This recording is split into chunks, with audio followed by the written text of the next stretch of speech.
안녕하세요. 김쌤입니다. 네 번째 시간이죠. 자, 오늘은 회계의 종류에 대해서 학습을 해보도록 할 건데요. 자, 회계의 종류는 기업이 영리성을 가지고 경영활동을 하는지 아니면 영리성을 가지지 않고 경영활동을 하는지에 따라서 영리회계와 비영리회계로 나눌 수가 있습니다. 그래서 영리성을 가지고 있다라고 하면 영리회계라고 하고요. 영리성을 가지고 있지 않다라고 하면 안일 비자를 써서 비영리회계라고 합니다. 자, 영리회계는 상품을 사고 파는 상품 매매업이라든지 또는 은행과 같은 금융업, 그리고 직접 물품을 제조해서 판매하는 제조업, 그리고 유통 마진을 붙여서 유통 활동을 통해서 이익을 발생시키는 유통업 등과 같은 영리, 돈을 버는 목적으로 하는 회계를 영리회계라고 합니다. 그래서 대부분의 기업들이 돈을 벌기 위한 영리를 목적으로 경영활동을 하죠. 그래서 많은 기업들이 영리회계를 하고 있다라고 볼 수 있습니다. 그러면 돈을 벌지 않는 것을 주된 목적으로 하는 회계는 비영리회계라고 하는데요. 대표적으로 가정이나 학교, 그리고 기업, 정부에서 운영하고 있는 관공서, 그리고 재단 등과 같은 곳을 기업의 이윤을 목적으로 하기보다는 공공의 이익이나 어떤 개인의 장부 기록을 목적으로 하는 회계라고 해서 비영리 조직에서 이용하는 회계를 비영리 회계라고 합니다. 그래서 영리를 목적으로 하느냐, 영리를 목적으로 하지 않냐에 따라서 영리 회계와 비영리 회계로 나눌 수 있습니다. 두 번째는 기업의 회계 정보 이용자들이 이 회계 정보를 어떠한 목적에서 이용하냐에 따라서 재무회계, 원가회계, 세무회계로 나눌 수 있습니다. 이 재무회계, 원가회계, 세무회계는 회계를 공부하는 사람이라면 반드시 알아야 되는 회계의 분류이고요. 회계를 공부하는 순서이기도 해요. 그래서 순서대로 나열을 하자면 첫 번째로 회계에서는 재무회계라고 하는 것을 제일 먼저 배우게 됩니다. 그래서 여러분들이 학습하고 있는 지금 회계 원리가 재무회계의 한 종류고요. 재무회계는 투자자나 채권자 등과 같이 기업의 회계정보 이용자 또는 이해관계자들 중에서 기업의 바깥에 있는 외부 회계정보 이용자들에게 그들의 의사결정을 돕기 위해서 정해진 형식의 보고서로 좀 이해하기 쉽게 만든 일정한 원칙에 따른 보고서를 제공하는 회계를 재무회계라고 합니다. 그래서 재무회계는 회계의 입문 단계에서 배우는 가장 첫 번째로 배우는 회계라고 할 수 있고요. 아무래도 기업의 내부 이해관계자들보다는 외부 이해관계자들이 경영학적 지식이나 회계 지식이 조금 더 적기 때문에 그들이 이해할 수 있게 좀 쉽게 설명하는 회계를 재무회계라고 할 수 있습니다. 그래서 요 외부 이해관계자들에게 외부 회계 정보 이용자들에게 제공한다라고 하는 것이 다음에 나오는 관리회계하고 가장 큰 차이점이기 때문에 자격증 시험이나 뭐 내신 시험에서도 이 회계 분류에서 분류하는 문제를 많이 출제를 하고 있습니다.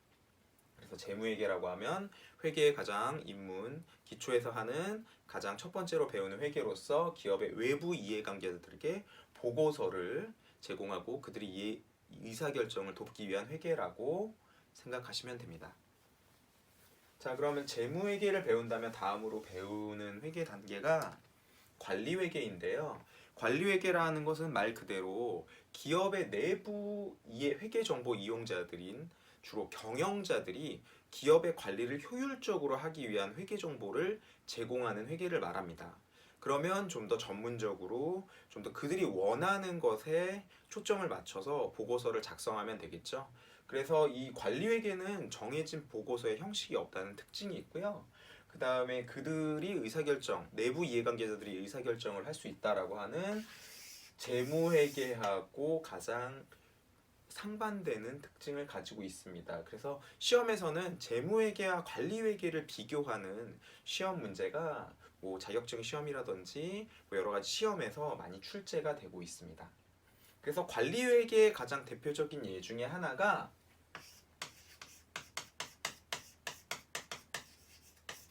원가회계라고 하는 것이 있습니다. 원가라고 하는 건 무엇이냐면 우리가 기업에서 제품이라고 하는 것, 직접 제조해서 만든 물품을 제품이라고 하는데요. 직접 제조해서 물품을 만들 때 경영자들은 어떠한 정보에 민감해 하냐면 이 제품을 만드는 데 드는 돈 또는 비용, 이것에 대해서 굉장히 민감해 합니다.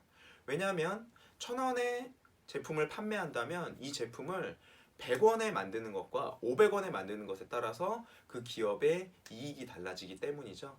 하지만 우리가 외부 이해관계자 중에 하나인, 외부 회계정보 이용자 중에 하나인 우리가 소비자죠. 소비자들은 물품을 살 때 이 물품이 얼마에 만들었는지 보다는 이 물품이 현재 얼마에 판매하는지를 좀 더 궁금해 하겠죠. 그래서 관리회계 중에 하나인 원가회계가 대표적인 관리회계의 한 분야라고 보시면 됩니다. 그래서 관리회계는 내부회계 정보 이용자들을 위한 회계이다라는 특징을 가지고 있습니다.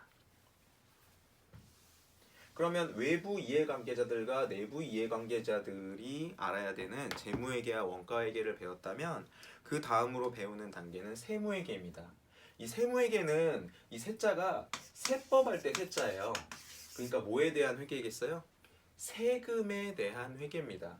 그래서 정부 등 기업의 외부 이해관계자들이 세금을 부과를 하게 되죠, 정부가.